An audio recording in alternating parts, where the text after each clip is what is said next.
स्वागत है आपका चार्टर्ड बडी के अकाउंटिंग कोर्स में।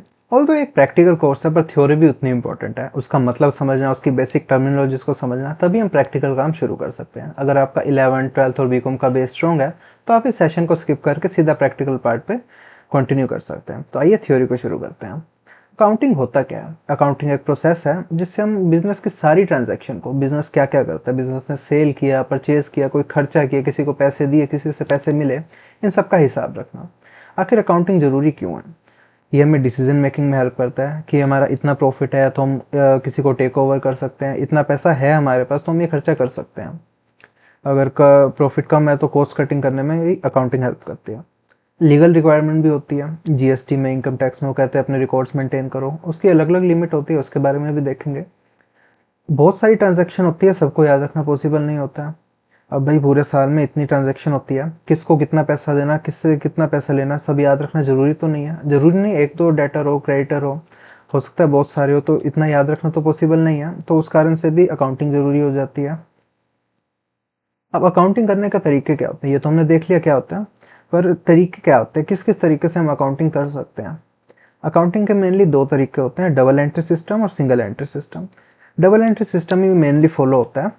डबल एंट्री सिस्टम मतलब जो भी ट्रांजैक्शन होती है, हर ट्रांजैक्शन के दो इफेक्ट होंगे। मान लो किसी ने सेल किया तो एक इफेक्ट ये हुआ कि इन्वेंट्री कम हो गई, मतलब जो हमारा स्टॉक था वो कम हो गया, हमने सामान उसको दे दिया। दूसरा, अगर सेल में हुई है तो पैसा मिल गया। नहीं, अगर क्रेडिट में हुई है तो हमारा एक राइट क्रिएट हो गया कि हम उससे पैसे लेंगे। तो इस तरह दो इफेक्ट होते हैं। मान लो हमने परचेज किया तो एक तो हमारे पास सामान आ गया, दूसरा कि हमने उसको पैसे दे दिए। तो ये दो, हर ट्रांजैक्शन के दो इफेक्ट होते हैं। सिंगल एंट्री सिस्टम, इसमें कुछ नहीं होता, सिर्फ सेल कितनी हुई, परचेज कितनी हुई, कितना लेना है, कितना देना है, इतना रिकॉर्ड रखिए, जैसे छोटे छोटे शॉप्सकीपर करते हैं। बस इतना हिसाब रखिए जितना काम का है। अब दो टर्म्स है, बुक कीपिंग और अकाउंटिंग। इन दोनों में डिफरेंस क्या हुआ? बुक कीपिंग जो हमने बात की अभी, उसका रिकॉर्ड रखना सारी ट्रांजैक्शन का, उसे बुक कीपिंग कहते हैं। अकाउंटिंग में बुक कीपिंग तो आता ही है, पर उसमें हमें फाइनेंशियल स्टेटमेंट बनाने होते हैं, balance sheet, PNL, cash flow statement, वो भी हम इस कोर्स में सीखेंगे। और उसको एनालाइज करना कि हमारा कितना प्रॉफिट है, हमारी सेल इस हिसाब से बढ़ रही है, इतना परचेज बढ़ रहा है कि नहीं, सॉरी प्रॉफिट उतना बढ़ रहा है कि नहीं। तो ये भी हम सीखेंगे, हम तीनों चीज़ें सीखेंगे क्योंकि अकाउंटिंग कोर्स है। बुक कीपिंग अकाउंटिंग का पार्ट है, पर अकाउंटिंग में बुक कीपिंग, फाइनेंशियल स्टेटमेंट और एनालिसिस सब कुछ आता है।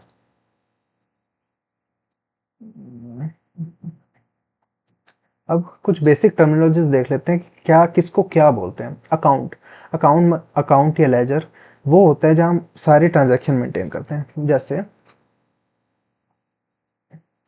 एक हमने यहाँ पे बना लिया कि एक बंदे का हमने बना लिया कि ये अकाउंट है, सारी ट्रांजैक्शन जो होगी इसी में मेंटेन करेंगे। मान लो हमारा कैश का अकाउंट हमने बना लिया, कैश की सारी ट्रांजैक्शन अब हम इसी जगह रिकॉर्ड करेंगे, उसे अकाउंट कहते हैं। अकाउंट या लेजर इसे बोल सकते हैं।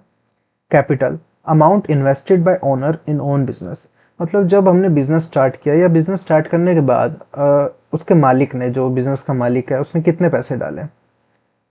ड्राइंग्स, मालिक ने कितने पैसे निकाले। अभी कैश में भी हो सकता है और गुड्स में भी हो सकता है, या कोई कैपिटल गुड्स दे दिया, उनकी मशीनरी वगैरह दे दी, बिल्डिंग दे दी। और इसी तरह कैपिटल में भी वो पैसे इन्वेस्ट कर सकता है, या बिल्डिंग वगैरह इन्वेस्ट कर सकता है, या कैपिटल गुड्स। एसेट्स क्या होते हैं? एसेट्स वो चीज़ें होती हैं जो बिजनेस को बेनिफिट देगी, जिससे बिजनेस को अभी नहीं तो फ्यूचर में बेनिफिट मिलेगा। एसेट भी ये दो तरीके के होते हैं, एक तो करंट एसेट हो गए, एक नॉन करंट एसेट हो गए। करंट एसेट जो विद इन 1 ईयर आपको बेनिफिट देगा, आपके बिजनेस को बेनिफिट देगा। और नॉन करंट जो 1 साल के बाद, 1 साल के बाद चाहे एक साथ या 1 साल के बाद मल्टीपल टाइम्स वो बेनिफिट देगा। इसका अपोजिट होता है लाइबिलिटीज। लाइबिलिटीज मतलब जो हमें देना है, जो हमको बेनिफिट नहीं दे रहा, हमने पैसे देने हैं या कोई सामान देना है किसी को, जैसे लोन वगैरह हो गया, हमने पैसे लिए थे बैंक से, हमको उसे वापस करने हैं, या तो हमने उधार पे सामान लिया, उसे हमें पैसे देने हैं, तो हमारी लाइबिलिटी बन जाती है। सेम लाइबिलिटी भी दो तरीके की होती है, करंट और नॉन करंट। करंट जो 1 साल के अंदर अंदर हमें पे करनी है, नॉन करंट जो 1 साल से ज़्यादा में हमने पे करनी है। अगला आता है फिक्टिशियस एसेट। ये एसेट होते नहीं है, पर उनको एसेट की जगह पे लिखा जाता है, जैसे बैलेंस शीट होती है।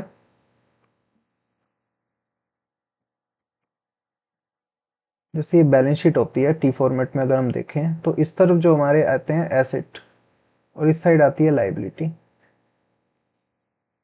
तो वो इस साइड लिखे जाते हैं, इस साइड। ऐसे कौन से होते हैं? जो हमारे लॉसेस हो गए। अब लॉसेस तो हो गए पर उसके सेट ऑफ करने के लिए प्रॉफिट है नहीं, तो वो फ्यूचर में जब हम प्रॉफिट करेंगे तो उससे सेट ऑफ करेंगे, तो उसको हमें एसेट साइड में लिखा जाता है। ये हम प्रैक्टिकल करते हुए ज़्यादा देखेंगे कि कैसे वो इस साइड कैसे आ जाते हैं। गुड्स, गुड्स मतलब वो सामान जिसमें हम डील करते हैं, जो हमारा बिजनेस डील करता है। जैसे मान लो एक लैपटॉप वाले की दुकान है तो उसके लिए गुड्स हुआ लैपटॉप। कोई इलेक्ट्रॉनिक्स की दुकान है तो उसके लिए लैपटॉप, फ्रिज वगैरह जो भी वो बेचता है उसे गुड्स कहते हैं। उसका प्रोडक्ट मान लो जो वो सेल करता है। स्टॉक, इन्वेंट्री जो बचा हुआ सामान होता है। अब ऐसा तो है नहीं कि जब भी कोई ऑर्डर आएगा तो हम सामने से मंगवाएंगे फिर उसको देंगे। कुछ कुछ बिजनेस में ऐसा हो सकता है, पर नॉर्मली क्या होता है हम एक साथ लेकर रखते हैं उस सामान को, फिर जैसे जैसे कस्टमर आते हैं उसको देते हैं। तो जो बचा हुआ सामान है उसको स्टॉक इन्वेंट्री कहते हैं, स्टॉक या इन्वेंट्री।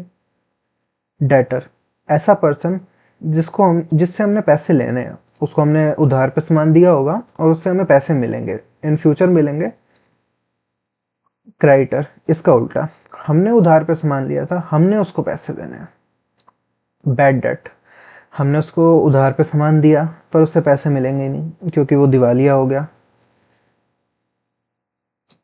बिल रिसीवेबल, डेटर क्या था कि हमने उसको सामान दे दिया, उसके पास कोई रिटर्न, हमारे पास कोई रिटर्न हमने उससे नहीं लिया कि एग्रीमेंट बनाओ कि हम वो हमें पैसा देगा। तो बिल रिसीवेबल में होता है हमने उससे लिखवा लिया कि मुझे आपको इतना पैसा देना है। सेम उसी तरह बिल पेबल में कि हमने लिख के दे दिया कि हम आपको इतना पैसा देंगे इन फ्यूचर। ठीक है, ये दोनों चीजें इन फ्यूचर होगी।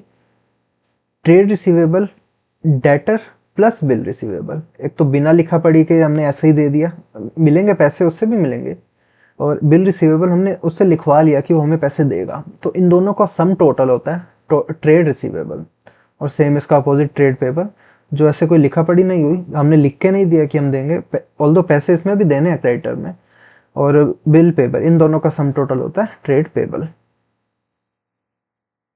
डिस्काउंट, डिस्काउंट सबको पता है, जितने पैसे बन रहे थे उसमें से कुछ कम कर लिया, उसे डिस्काउंट कहते हैं। Reduction in price of goods. अब डिस्काउंट अकाउंटिंग के पॉइंट ऑफ व्यू से दो तरीके के होते हैं, ट्रेड डिस्काउंट और कैश डिस्काउंट। ट्रेड डिस्काउंट मतलब हमने उस अमाउंट में से ऐसे ही कम कर दिया जो हम सबको दे रहे हैं। मान लो 1000 रुपये का सामान बना, 10% का हमने ट्रेड डिस्काउंट दे दिया और 900 रुपये का हमने बिल बना के दे दिया। कैश डिस्काउंट, इसमें कंडीशन होती है कि अगर आप पेमेंट टाइम पे कर दो, जो भी हमारे में म्यूचुअली डिसाइड हुआ हो, एक हफ्ता, एक दिन, एक महीना, उसमें अगर आपने पेमेंट कर दिया तो आपको डिस्काउंट दे देंगे। इसमें बिल पूरे का बनेगा 1000 रुपये का, फिर हम एक्सपेंस में दिखाएंगे कि हमने कैश डिस्काउंट दिया। ठीक है, अकाउंटिंग करते हुए इसको देखेंगे।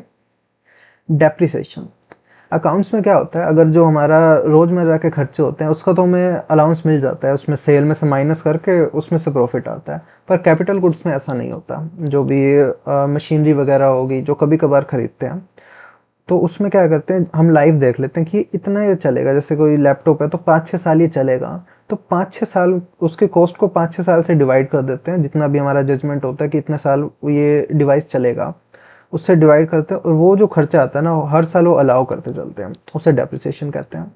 तो डेप्रिसिएशन क्या होता है? Fall in value of the fixed asset. ठीक है, क्योंकि हम यूज़ करेंगे तो वो लैपटॉप घिसेगा, कोई भी चीज़ हो जिसको यूज़ करेंगे वो घिसेगा, तो उसकी वैल्यू को हम ओवर द पीरियड अलाउड करते हैं। ठीक है। इनकम, इनकम जो मेन बिजनेस कमाता है, ठीक है, जो बिजनेस की कमाई है उसे इनकम कहते हैं। इनकम दो तरीके की हो सकती है, डायरेक्ट या इनडायरेक्ट। डायरेक्ट मतलब जो बिजनेस का मेन काम है, जैसे लैपटॉप वाले की दुकान है, लैपटॉप बेचना उसका मेन काम है, वो उसकी इनकम होगी डायरेक्ट इनकम। जैसे इलेक्ट्रॉनिक्स वाले के लिए जो फ्रिज टीवी बेच के जो कमाएगा वो उसकी डायरेक्ट इनकम होगी, sale. Indirect income, indirect income भी हो सकती है, जैसे बैंक से इंटरेस्ट मिल गया। अब हमने बिजनेस इसलिए तो नहीं चालू किया था कि हम अपना पैसा बैंक में रखेंगे उससे इंटरेस्ट कमाएंगे। ठीक है, अगर यही कंपनी का काम है कि इन्वेस्टमेंट करता है उससे इंटरेस्ट वगैरह आता है तो वो उसकी डायरेक्ट इनकम हो जाएगी। तो जो बिजनेस का मेन काम है उससे जो पैसा आ रहा है उसे डायरेक्ट इनकम कहेंगे। जो बिजनेस का मेन काम नहीं है, रेंट आ गया, कोई प्रॉपर्टी हमने ली थी, हमने बिजनेस इसलिए नहीं चालू किया था कि हम रेंट पे हम प्रॉपर्टी खरीदेंगे और रेंट पे देंगे। हमने बिजनेस किसी और काम के लिए चालू किया, तो वो पैसा कमाया, हमने कोई प्रॉपर्टी ली खाली पड़ी थी तो वो रेंट पे दे दी, हमारा मेन काम नहीं है। मेन काम हमारा कुछ हो रहा है तो वो इनडायरेक्ट इनकम में आ जाएगा। पर अगर हमारा यही बिजनेस होता, प्रॉपर्टी लेते हैं हम उसको रेंट पर देते हैं, यही काम है, तो वो डायरेक्ट इनकम में आ जाता। अब सेम इसी तरह एक्सपेंस, अब बिजनेस चला रहे हैं तो खर्चे भी होंगे, सैलरी दे दी, सामान खरीद के लाए हैं, और भी वाईफाई का खर्चा हो गया। तो एक्सपेंस वो कॉस्ट होती है जो बिजनेस को रन करने के लिए हम लगाते हैं। अब ये भी दो तरीके के हो सकते हैं, डायरेक्ट एक्सपेंस, इनडायरेक्ट एक्सपेंस। अब डायरेक्ट इनकम क्या थी, हमारी जो सेल है, जो हमारा मेन काम है, अब उसी के रिलेशन में जो खर्चा हो रहा है वो हमारा डायरेक्ट एक्सपेंस हो गया। जैसे रॉ मटेरियल हो गया, हमने कुछ, अगर हमारा ट्रेडिंग है तो हम परचेज करके लाए, वो खर्चा हो गया।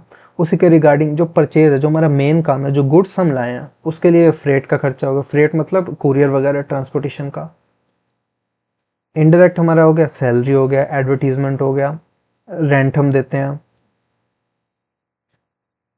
ग्रॉस प्रॉफिट क्या हो गया, जो हमारी सेल है, क्या है, डायरेक्ट इनकम, सेल है हमारी, उसमें से डायरेक्ट एक्सपेंस को माइनस करेंगे तो वो हमारा हो गया ग्रॉस प्रॉफिट। नेट प्रॉफिट हो गया सारा जो भी हमारी इनकम हुई, डायरेक्ट हुई, इनडायरेक्ट हुई, उसमें से सारे खर्चे माइनस कर दिए तो वो जो फाइनल फिगर आती है वो नेट प्रॉफिट आती है। ये भी हम प्रैक्टिकल कोर्स में देखेंगे जब हम टैली में अकाउंटिंग करेंगे, ये कैसे शो होता है, इनमें क्या डिफरेंस आता है। गेन, अब हमने प्रॉफिट देखा जो नॉर्मल काम से होती है, जो हमारे मेन काम होती है ना, सिर्फ वही इनकम से जो हमारी सेल होती है, सेल में से सारे खर्चे माइनस होकर फिर नेट प्रॉफिट आता है। पर जो गेन होता है ना, वो जो कभी कभार होता है, जैसे हमने मशीनरी खरीदी थी, वो बेच दी, लाख रुपए में खरीदी थी, 50 डेप्रिसिएशन हो गया, 60 में बिक गई, तो वो 10 हमारा प्रॉफिट हो जाएगा, गेन हो जाएगा, प्रॉफिट नहीं होगा, वो गेन होगा। ठीक है, यहाँ एग्जाम्पल भी दिया हुआ। Gain is a profit earn by selling assets other than goods, goods के अलावा जो बेचा गेन होगा, गेन होगा या लॉस होगा। अगर प्रॉफिट में बिका है तो गेन होगा, नहीं तो लॉस होगा। जैसे हमने मशीनरी खरीदी थी 90,000 रुपए की, उसको हमने बेच दिया 1 लाख रुपए में, तो जो 10,000 है वो हमारा गेन हो जाएगा। रिसीट, रिसीट, ठीक है, यहाँ पे रिसीट बोलते हैं इसको, RECEIPT, रिसीट, पी साइलेंट होता है इसमें। Receipt is the money received by business, जो भी हमको पैसा मिला, चाहे हमने गुड्स बेच के किया, या कुछ भी बेच के किया, वो रिसीट होता है हमारा, हमें रिसीट मिली कि पैसा मिला हमको, कैश में मिला हो चाहे बैंक में मिला हो। ठीक है, इसको भी दो तरीके में हम क्लासीफाई कर सकते हैं। रिवेन्यू रिसीट, जो रोजमर्रा से हमको मिला, रेंट, इंटरेस्ट वगैरह। कैपिटल रिसीट, कभी कभी मिला, one time receipt from non regular sources. ठीक है, जो हमने एसेट वगैरह बेच के मिला तो उसे रिसीट कहेगा कैपिटल रिसीट। ठीक है, होगा दोनों ही रिसीट, चाहे रोजमर्रा का हो चाहे कभी कभी मिला हो, होगा रिसीट। रोजमर्रा में मिलता है तो रिवेन्यू रिसीट, और छोटी अमाउंट होती है रिवेन्यू रिसीट। और अगर एक साथ बड़ा पैसा मिला, जैसे मशीनरी वगैरह बेच के मिला, तो वो कैपिटल रिसीट हो जाता है। एक्सपेंडिचर, एक्सपेंडिचर मतलब any payment made whether it's for day to day needs और फॉर बाइंग एन एसेट। ठीक है, कोई भी खर्चा किया, टोटल खर्चा मिला के। ठीक है, रेवेन्यू एक्सपेंडिचर या एक्सपेंस जो हमने ऊपर पढ़ा था यहाँ पे, एक्सपेंस, हाँ यहाँ पे जो हमने पढ़ा था एक्सपेंस। ठीक है, एक्सपेंस बोल लो या रेवेन्यू एक्सपेंडिचर बोल लो। एक्सपेंडिचर एक ब्रॉड मीनिंग होता है जिसमें सब आ जाता है, जो रोजमर्रा के खर्चे होते हैं वो भी, और जो कभी कभी होते हैं वो भी। रेवेन्यू एक्सपेंडिचर रोजमर्रा के खर्चे, कैपिटल एक्सपेंडिचर जो कभी कभी होता है, जैसे हमने मशीन खरीदी, लैपटॉप खरीद लिया, मोबाइल खरीद लिया बिजनेस के लिए। Provision, provision is the liability of uncertain timing और अमाउंट, हमें पता है कि कल को जाके हमें पैसा देना पड़ सकता है, ये लाइबिलिटी बन सकती है, पर या तो हमें इनमें से दो चीज़ें नहीं पता होती, या कब देना है, कितना देना है। इन दोनों में से कोई भी चीज़ मिसिंग हो तो वो प्रोविज़न होता है। ठीक है, अगर दोनों ही चीज़ें मिसिंग हुई, ना हमें पता कब देना है, कितना देना है, तो उसको कुछ नहीं कर सकते। प्रोविजन में कुछ तो पता होगा कि हमें पक्का देना है, पर कब देना है पता नहीं है, कितना देना है पता नहीं है। तो इनमें से कोई ना कोई एक चीज़ हमें पता होगी और एक चीज़ मिसिंग होगी। अब अकाउंटिंग अजम्पशन, जब भी हम अकाउंटिंग करते हैं ना, तो अजम्पशन मतलब मान लो ये चीज़ें तो होंगी ही होंगी। जब भी हम अकाउंटिंग करते हैं तो ये चीज़ें तो हमें माननी ही माननी है। क्या है पहली चीज, गोइंग कंसर्न अजम्पशन, मतलब कि बिजनेस ना चलता रहेगा, ये नहीं कि 1-2 साल में, 1-2 महीने में हम बंद कर देंगे। जब तक बिजनेस चल रहा है ना, चलता रहेगा। ऐसा नहीं है कि कल को हम बंद कर देंगे। क्योंकि इसलिए हम जो भी हमारे एसेट्स वगैरह होते हैं ना, जो परचेज करते हैं उसी प्राइस पे रिकॉर्ड करते हैं। ये नहीं कि अभी तो ये रेट चल रहा है तो क्या बेचना थोड़ी ना, अभी बिजनेस तो चलता रहेगा, उसमें एसेट यूज होगा। इसलिए गोइंग कंसर्न अजम्पशन कि बिजनेस चलता रहेगा, एसेट को अपना नॉर्मल रेट पे रहता है। कंसिस्टेंसी अजम्पशन, ठीक है। अब एक अकाउंटिंग को करने के ना कई तरीके हो सकते हैं, जिससे हम करेंगे आगे प्रैक्टिकल कोर्स में बात। तो एक ही मेथड यूज करेंगे। मान लो डेप्रिसिएशन की बात करें तो डेप्रिसिएशन के दो मेथड होते हैं, एक तो स्ट्रेट लाइन मेथड, एक WDV मेथड, इसकी आगे बात करेंगे। तो अगर आपने एक बार वो मेथड चूज कर लिया ना कि हम ये करेंगे तो यही करना है, ये नहीं कि इस साल ये कर लिया उस साल ये कर लिया, ऐसे नहीं चलेगा। अक्रूवल एजम्पशन, अब जब भी हम कोई ट्रांजैक्शन करते हैं ना, ये नहीं कि अभी कभी पेमेंट दे दी या अभी कभी पेमेंट मिल गई, तो हम क्या करते हैं, जब वो ट्रांजैक्शन होगी ना, ये पक्का हो गया कि हाँ पैसा मिलेगा, उसको रिकॉर्ड कर लो, या ये पक्का हो गया पैसा देना है तो उसको रिकॉर्ड कर लो कि हाँ ये खर्चा हो गया या ये इनकम होगी हमारी। ठीक है, मान लो अगर हमने किसी को क्रेडिट पे सेल किया कि भाई तू ले जा अभी सामान और अपना 1 महीने बाद पैसे दे दियो, तो कब रिकॉर्ड करेंगे, इस महीने करेंगे कि जब वो पैसा देगा तब करेंगे, इसी महीने करेंगे। ठीक है, ये अक्रूवल अजम्पशन कहता है। सेपरेट एंटिटी अजम्पशन, इसमें क्या कहता है, बिजनेस अलग, बिजनेस का ओनर अलग। ठीक है, मान लो जो ओनर ने पैसे दिए हैं वो लाइबिलिटी साइड में रिकॉर्ड करते हैं। ठीक है, जो हमने कैपिटल इन्वेस्ट किया वो लाइबिलिटी मतलब उधार मानते हैं बिजनेस की तरफ से कि बिजनेस ने उसको पैसे वापस देने हैं, इसलिए बिजनेस अलग, वो बंदा अलग, वो बंदे के जो खर्चे हो रहे हैं वो अलग है, उसका हम बात नहीं करेंगे। जो बिजनेस के लिए खर्चे हो रहे हैं ना, सिर्फ उसी के लिए बात करेंगे, उसी की अकाउंटिंग करेंगे। अकाउंटिंग प्रिंसिपल, कॉस्ट प्रिंसिपल, जिसके बारे में हमने बात की, कोई भी एसेट होगा उसको जितने में हमने खरीदा है ना उतने पे रिकॉर्ड करो। ये नहीं जो अब मान लो हमने 1 लाख रुपए में परचेज किया पर उसकी मार्केट वैल्यू 2 लाख हो रही है, तो हम बैलेंस शीट बनाने के चक्कर में कि बड़ी बैलेंस शीट दिखे 2 लाख में रिकॉर्ड करेंगे। अभी चल रहा है तो क्या बेचना थोड़ी ना है, बेचेंगे तो बाद में ना, कि जब कभी बिजनेस बंद करेंगे तो, अभी तो बिजनेस चलता रहेगा गोइंग कंसर्न अजम्पशन के अकॉर्डिंग, बिजनेस तो हमेशा के लिए चलता रहेगा, तो उसी एसेट को रिकॉर्ड करेंगे, वो तो बिजनेस में यूज हो ही जाएगा। Matching principal, match expenses with related income of the same period, मतलब हमने सेल की, उसके लिए हमने खर्चा किया, 1 लाख रुपए की सेल की, उसको तो हम फ्यूचर में रिकॉर्ड करेंगे किसी भी कारण से, खर्चा हमने अब रिकॉर्ड कर लिया, ये तो मिस बैलेंस हो गया। तो जिस इनकम को कमाने के लिए हमने जो खर्चा किया ना वो साथ में रिकॉर्ड करो। अगर सेल इस पीरियड में रिकॉर्ड कर रहे हो तो उससे रिलेटेड खर्चा भी इसी पीरियड में रिकॉर्ड करो। यानी सेल तो अब रिकॉर्ड कर ली, हमने प्रॉफिट अपना ज़्यादा दिखा दिया और खर्चा हम अगले साल बुक करें, ऐसा नहीं चलेगा। जो खर्चा किया है जिस चीज़ को कमाने के लिए उन दोनों को सेम पीरियड में रिकॉर्ड करो। Full disclosure principle, all important information should be disclose in the financial statement. सारी इंपॉर्टेंट जानकारी जो भी यूज़र को समझने के लिए ज़रूरी है, ठीक है, मेनली कंपनीज में होता है कि सारी जानकारी बता दो, जो भी मेन इंपॉर्टेंट वाली है, कुछ भी छुपाओ मत, कि जो भी प्रॉफिट है सही दिखाओ, कैसे क्या क्या करके तुमने कौन सी सेल करी है, क्या तुमने दिखा दिया कि सेल इतनी हुई है, ऐसे नहीं चलेगा भाई, बताओ करा क्या है तुमने, ये बेचा है ये बेचा है, तो सारी इंफॉर्मेशन डिस्क्लोज करो। Materiality principle, record only those item that are important enough to affect decision. ठीक है, अगर छोटा मोटी गलती हो भी गई ना, मान लो करोड़ों की सेल है, करोड़ों का प्रॉफिट है, तो 10-20 रुपए के लिए रो मत, जो भी मेन इंपॉर्टेंट है ना जिससे यूजर को फर्क पड़ता है। अब आप ही बताओ, करोड़ों की कंपनी है, उसमें आपको पता चला कि 10-20 रुपए की गलती है, तो आप क्या करोगे, उसके शेयर बेच दोगे। मान लो आपने इन्वेस्ट किया हुआ, तो आपको पता चला कि इसमें 10-20 रुपए की गलती है, तो क्या आप करोगे, कंपनी फ्रॉड है, कंपनी गलत है, उसको बेच दोगे? नहीं। पर अगर आपको पता चले करोड़ों की कंपनी में 50 लाख का घपला किया हुआ किसी ने, तो ऑफ कोर्स आपका डाउट आएगा कैसी कंपनी है, उसको बेच दोगे। तो मटेरियलिटी की तरफ फोकस करो, जो मेन सामने वालों को इफेक्ट करता है वो। प्रूडेंस या कंजर्वेटिव प्रिंसिपल, ये कहता है अगर आपको पता है कि आपका आने इन फ्यूचर कोई खर्चा होने वाला है, ठीक है, फिक्स है, ये नहीं कि हाँ कर सकते हैं, ऐसे नहीं, आपका फिक्स है कि इन फ्यूचर ये खर्चा होगा, उसको रिकॉर्ड कर लो। अब पर अगर आपका कोई गेन होने वाला है, कि आपको पता भी है ना कि इन फ्यूचर गेन होगा, अभी थोड़ा पक्का नहीं है, थोड़ा बहुत है कि गेन हो सकता है, तो उसको बुक मत करो, जब पक्का हो जाए तब करना, एक्रूवल कॉन्सेप्ट क्या है। पर अगर आपको लग रहा है ना, लग भी रहा है कि खर्चा होने वाला है, होगा, थोड़े भी चांसेस है, तो उसको रिकॉर्ड कर लो।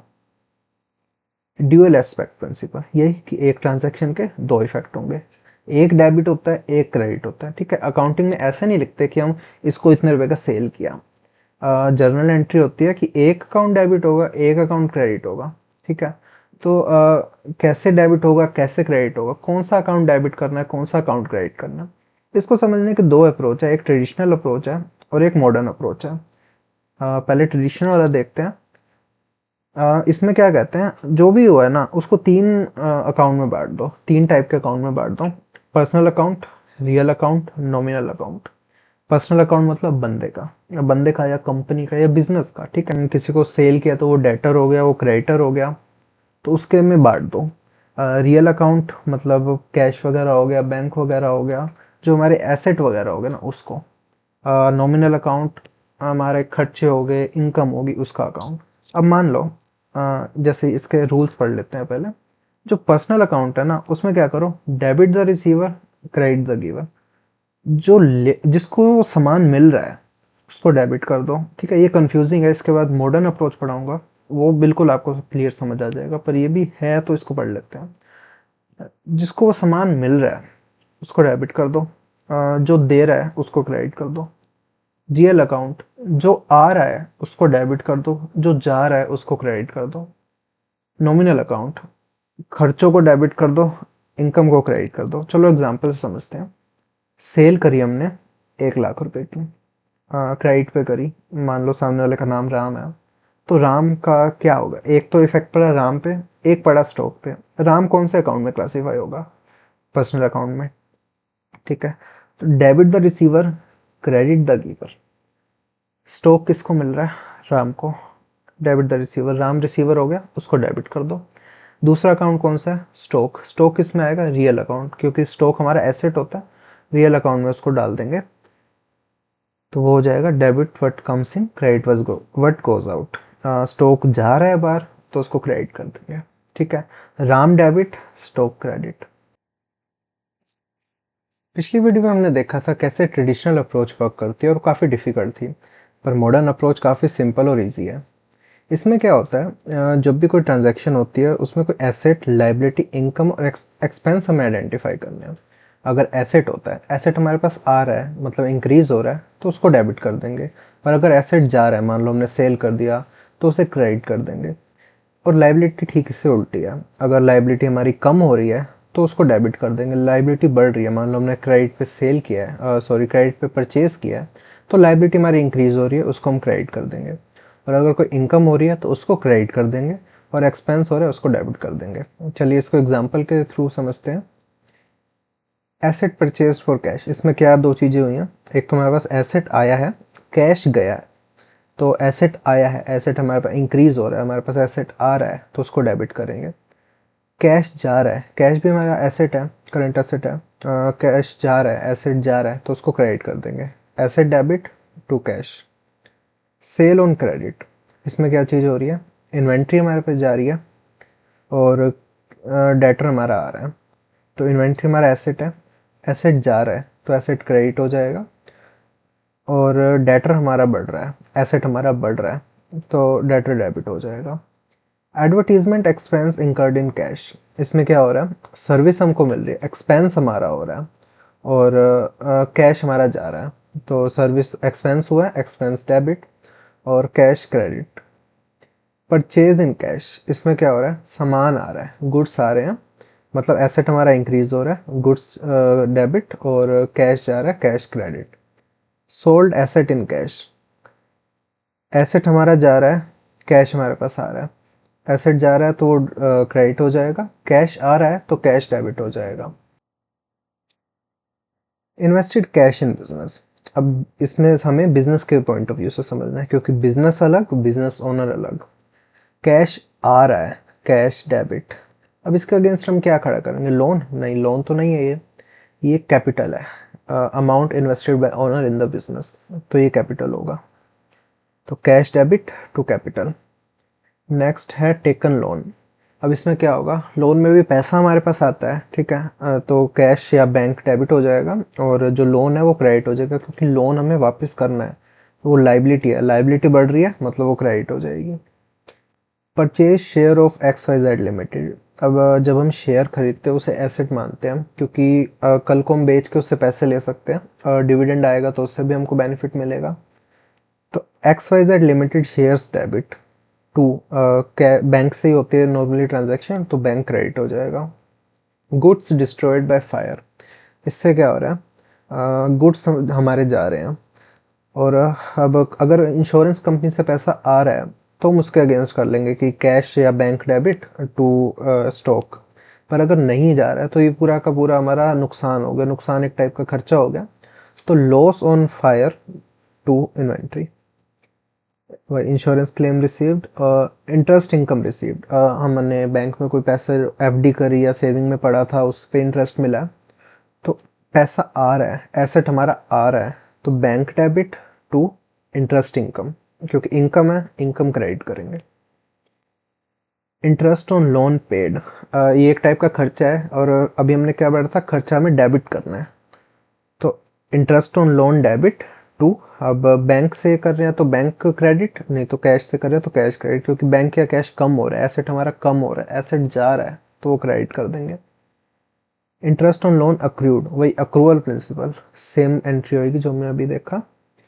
School fees of owners children paid, अब इसमें क्या है, ड्राइंग होगी ये, क्योंकि ओनर पैसा निकाल रहा है अपने बिजनेस से, अभी हमने बेसिक टर्मिनोलॉजीज में पढ़ा था, ड्राइंग मतलब जो ओनर अपने बिजनेस से पैसा निकाल रहा है, तो ड्राइंग डेबिट हो जाएगी और कैश हमारा क्रेडिट हो जाएगा, क्योंकि वो जा रहा है, अगर कैश या बैंक जो भी है वो एसेट हमारा कम हो रहा है, एसेट जा रहा है तो वो क्रेडिट हो जाएगा। अकाउंटिंग फी पेड, ये बिजनेस का एक्सपेंस है, एक्सपेंस है तो डेबिट हो जाएगा, और बैंक या कैश जिससे भी कर रहे हैं वो क्रेडिट हो जाएगा।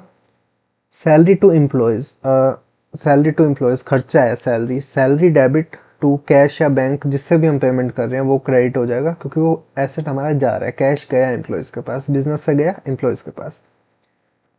कमीशन पे टू सेल्स एजेंट, ठीक है, जो सेल में हमारी हेल्प करते हैं, जो सेल करवाते हैं उनको कमीशन दिया, तो वो एक टाइप का खर्चा है।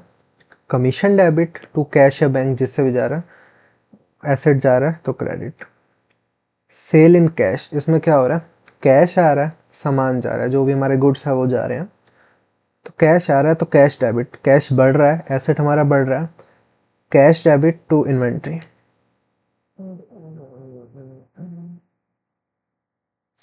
ओके, नेक्स्ट है प्रोसेस ऑफ अकाउंटिंग। हमने ये तो देख लिया अकाउंटिंग क्या है, क्यों करनी है, करनी कैसे है। पहले हम ट्रांजैक्शन देखेंगे, क्या ये बिजनेस ट्रांजैक्शन है तो उसको रिकॉर्ड, और है तो क्या उसको मनी में क्वांटिफाई किया जा सकता है। जैसे सेल हुई है 100 रुपए की, परचेज हुई है 50 रुपए की, अब मान लो बिजनेस में किसी का झगड़ा हुआ, उसको मनी में तो क्वांटिफाई नहीं कर सकते ना, तो उसको रिकॉर्ड नहीं करेंगे, जो पैसों को इफेक्ट करती है ना सिर्फ उसी को रिकॉर्ड करेंगे। तो हमने आइडेंटिफाई कर लिया, उसको हमने रिकॉर्ड कर लिया, ठीक है। पहले एक जर्नल एंट्री, ठीक है, ये ऑफलाइन प्रोसेस होता था पहले, तो वो है, अभी तो सारा टैली में होता है तो ऑटोमेटिक सब कुछ हो जाता है, फिर भी देख लेते हैं। उसकी एक जर्नल एंट्री रिकॉर्ड होती है, एक चीज़ डेबिट होती है, एक चीज़ क्रेडिट होती है। जैसे अभी हमने ऊपर देखा, कोई भी एग्जांपल उठा लेते हैं, sale in cash, cash debit to inventory, इसकी एक जर्नल एंट्री हम रिकॉर्ड करेंगे। फिर इस जर्नल से एक तो हम सेल्स के लेजर में, जो हमने अभी देखा था अकाउंट क्या होता है, सेल्स के अकाउंट में ये एंट्री पोस्ट होएगी, और कैश के अकाउंट में ये एंट्री पोस्ट होएगी, कैश डेबिट, सेल्स क्रेडिट या इन्वेंट्री क्रेडिट। अब उस जो सारे लेजर्स बन गए हमारे, उससे एक ट्रायल बैलेंस प्रिपेयर होता है। मान लो जैसे कैश में बैलेंस बचा 50 रुपये, सेल में बचा 50 रुपये, परचेज में बचा 100 रुपये, इन सब का एक ही जगह सारी रिकॉर्ड होती है, जो डेबिट है वो डेबिट, क्रेडिट है वो क्रेडिट।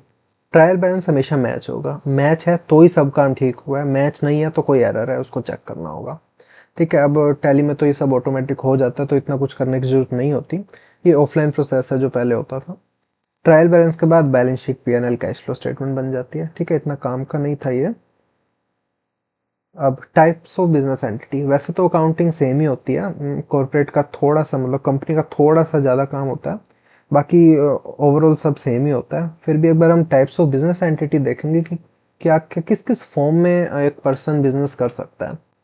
सोल प्रोप्राइटरशिप, या इसको इंडिविजुअल भी बोलते हैं, मतलब सिर्फ एक बंदा, मालिक एक बंदा है, चाहे वो अपने अंडर जितने मर्जी एम्प्लॉय रख ले, पर जो उसका मालिक है, जो प्रॉफिट लॉस सब बियर करता है, प्रॉफिट इंजॉय करता है, लॉस बियर करता है, वो एक ही बंदा है, तो उसे कहेंगे सोल प्रोप्राइटरशिप। पार्टनरशिप, जब एक से ज़्यादा, दो या दो से ज़्यादा पर्सन मिल के प्रॉफिट और लॉसेस शेयर करते हैं तो उन्हें पार्टनरशिप फर्म कहते हैं। और जो बंदे होते हैं उसे प्रोप्राइटर या ओनर नहीं, उसे पार्टनर्स कहते हैं। लिमिटेड लाइबिलिटी पार्टनरशिप, ये भी पार्टनरशिप की तरह होती है, पर जो ये पार्टनरशिप होती है ना, उसमें एक ड्रॉबैक ये रहता है कि अगर कल को कोई लॉस हुआ, लॉस की वजह से कंपनी बंद, पार्टनरशिप फर्म बंद होगी, तो वो अपने पर्सनल एसेट से भी उनको सारा पेमेंट करनी पड़ेगी। जो भी लॉस हुआ किसी को पेमेंट करनी है, लोन वगैरह क्रेडिट पे परचेज किया था, उन सबको पेमेंट अपने पर्सनल अकाउंट से भी करनी पड़ेगी। पर एलएलपी में क्या रहता है, लिमिटेड लाइबिलिटी पार्टनरशिप में बस जो बिजनेस का पैसा है उतना, जो उन्होंने इन्वेस्ट किया था ना, बस वही डूबेगा और कुछ नहीं डूबेगा। पार्टनरशिप में वो भी इंसॉल्वेंट हो सकते हैं, उनका भी सारा पैसा जा सकता है। कंपनी, कंपनी एक सेपरेट लीगल पर्सन होता है, मतलब आर्टिफिशियल पर्सन मान लीजिए, इंसान ही होता है पर आर्टिफिशियल होता है, नेचुरल पर्सन नहीं होता। ठीक है, ये एलएलपी से भी ज़्यादा रेगुलेटेड होता है। इसका MCA, ministry of corporate affairs में रजिस्ट्रेशन करना पड़ता है, रिटर्न्स फाइल करनी पड़ती है, काफ़ी फॉर्मेलिटीज़ होती हैं इसकी। ठीक है, इसमें ओनर्स को शेयर होल्डर्स बोलते हैं। इसमें क्या होता है, शेयर होल्डर्स अलग होते हैं जो पैसा लगाता है, डायरेक्टर्स अलग होते हैं जो कंपनी को चलाते हैं, जो उसकी मैनेजमेंट करते हैं। ठीक है, छोटी कंपनी में सेम भी हो सकते हैं और अलग अलग भी हो सकते हैं। हिंदू अनडिवाइडेड फैमिली, ये क्या होता है कि जो हिंदू फैमिली है वो एक अपनी अलग बिजनेस एंटिटी बना सकते हैं, मतलब वो पर्सनस अलग और एक एचयूएफ बन जाएगी। ये काफ़ी अच्छा टैक्स प्लानिंग का भी तरीका है, जिसको हमने इनकम टैक्स के कोर्स में कवर किया हुआ है। तो आप चाहे तो इनकम टैक्स का कोर्स परचेज कर सकते हैं अपने इनकम टैक्स की प्रैक्टिस को स्टार्ट करने के लिए। ठीक है, इनकम टैक्स, टीडीएस, उसमें सब कुछ कवर किया है। अब टाइप्स ऑफ टैक्सेस, अकाउंटिंग करने के लिए टैक्स की नॉलेज, एडवांस नॉलेज तो नहीं पर बेसिक नॉलेज होना बहुत ज़रूरी है। सो टाइप ऑफ टैक्सेस, कितने टाइप ऑफ टैक्सेस हैं इंडिया में? डायरेक्ट और इनडायरेक्ट टैक्स। डायरेक्ट टैक्स मतलब उस पर्सन पे खुद डायरेक्ट टैक्स लगता है, वो खुद डायरेक्ट टैक्स की पेमेंट करता है। जैसे इनकम टैक्स हो गया, आपकी इनकम पे लगता है, आपने जितना कमाया उतना आपको टैक्स देना पड़ेगा। पर इनडायरेक्ट टैक्स में क्या होता है, मान लो सप्लायर है या जो बेचने वाला है, वो कस्टमर से पेमेंट लेता है कि आपका 100 रुपये का आपने सामान लिया, उस पर 18 रुपये जीएसटी है, तो वो 118 रुपये ले लेता है और 100 रुपये अपने पास रखता है, 18 अपना गवर्नमेंट को दे देता है। तो पहले जीएसटी के बारे में बात करेंगे, तो ये supply of goods and services पे लगता है, मतलब बेचने पे लगता है गुड्स या सर्विसेज। गुड्स मतलब जो प्रोडक्ट होते हैं, मूवेबल प्रॉपर्टी होती है, जिसको मतलब उठा के एक जगह से दूसरी जगह रख सकते हैं, उसे गुड्स कहते हैं। और सर्विसेज होती है मतलब कोई सेवा, जैसे आप अकाउंटिंग की सर्विसेज देंगे, टैक्स की सर्विसेज देंगे, वैसे उसको सर्विसेज कहते हैं। ठीक है, इसमें कई टाइप के रेट हैं, जैसे 3% का है, 6% का है, 12 का है, 18 का है, 28 का है। हर गुड्स वाइज इस पे लगता है। तो प्रैक्टिकल में देखेंगे कैसे अपने गुड्स पे हम फाइंड करें, या हमारे क्लाइंट का या एम्प्लॉयर का जो गुड्स है वो हम कैसे देखें, या सर्विस है उस पर कितना जीएसटी का रेट लगता है। ठीक है, इसमें एग्जांपल दिया हुआ, मान लो जीएसटी का रेट 18% है और सेल प्राइस 100 रुपये है और परचेज प्राइस 85 है। ठीक है, तो जीएसटी हम सेल पे लेंगे, जैसे 100 रुपये पे 18%, 18 रुपये हम कस्टमर से लेंगे, तो टोटल 118 हम कस्टमर से रिसीव करेंगे और 100 अपने पास रखेंगे। 18 में गवर्नमेंट को देना है, पर हमने परचेज भी तो किया होगा अगर हम गुड्स में डील करते हैं तो उसमें से हम जो परचेज पे हमने पे किया ना, मान लो 15.3, 85 रुपीज़ पे 18%, 15.3 रुपीज़, वो हम इसमें से डिडक्ट कर लेंगे और जो नेट होता है ना वो हमें पे करना है। ठीक है, इसकी भी एंट्री देखेंगे हम प्रैक्टिकल में, कैसे इसकी एंट्री करके फाइनल जीएसटी कैलकुलेशन करते हैं। Types of supply under GST. ठीक है, जीएसटी में सप्लाई के टाइप पे डिपेंड करता है कि क्या टैक्स लगेगा। ठीक है, रेट की बात नहीं कर रहा, रेट तो वही लगेगा, पर कौन से टाइप का टैक्स लगेगा। ठीक है, 3 टाइप के टैक्स होते हैं, सीजीएसटी, एसजीएसटी या IGST.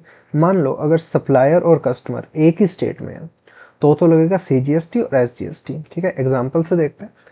Interstate supply, supply with in own state, अपने ही स्टेट में सप्लाई करना। CGST and SGST is divide. ठीक है, सीजीएसटी और एसजीएसटी लगते हैं। सप्लायर ऑफ हरियाणा, ठीक है, एग्जांपल है, supplier of Haryana supplies goods to customer of Haryana and if GST rate is 18%। ठीक है, जीएसटी रेट मान लो 18%, तो 9% सीजीएसटी लगेगा, 9% एसजीएसटी लगेगा। सीजीएसटी मतलब central goods and service tax और एसजीएसटी मतलब state goods and service tax. CGST का जो पोर्शन है वो सेंट्रल गवर्नमेंट के पास जाता है और SGST का जो पोर्शन है वो स्टेट गवर्नमेंट के पास जाता है। और यही अगर इंटर स्टेट का हो, ठीक है, इंट्रा मतलब अपने ही स्टेट में, इंट्रा मतलब दूसरे के स्टेट में, supply to customer of other state, IGST लगता है इस केस में। मान लो सप्लायर हरियाणा से है और वो गुड्स सप्लाई करता है दिल्ली के कस्टमर को, और अगर GST का रेट 18% है तो पूरा 18 का 18 IGST लगेगा। इसमें डिवाइड नहीं होगा कि डिवाइड बाय 2 करके 9% लगेगा। इसमें गवर्नमेंट क्या करती है, ये पूरा सेंट्रल गवर्नमेंट के पास जाता है और वो कुछ शेयर इसमें से जो भी है उनका स्टेट गवर्नमेंट को दे देता है। HSN harmonise system of nomenclature. अब GST तो हर गुड्स और सर्विसेज पे लगता है। अब उसमें क्लासीफाई कैसे करेंगे कि ये गुड्स ये है, इस पे इतना लगेगा, इस पे इतना लगेगा, ठीक है। नाम स्पेलिंग का कोई लोचा हो सकता है, तो इन्होंने क्या किया, हर को एक कोड दे दिया, न्यूमेरिक कोड, जैसे 1 2 3 4 ऐसे कोड दे दिया। तो जो गुड्स को कोड उन्होंने दिया उसे कहते हैं HSN harmonise system of nomenclature.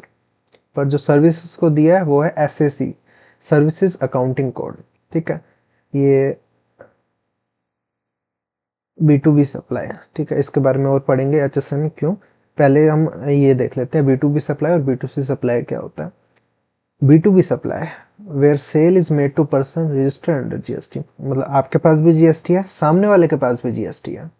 B2C supply आपके पास तो GST है पर सामने वाले के पास नहीं है, वो नॉर्मल बिजनेस नहीं करता या बिजनेस उसका छोटा है और वो, या फिर वो कस्टमर है आम जो होता है रिटेल में लेते हैं।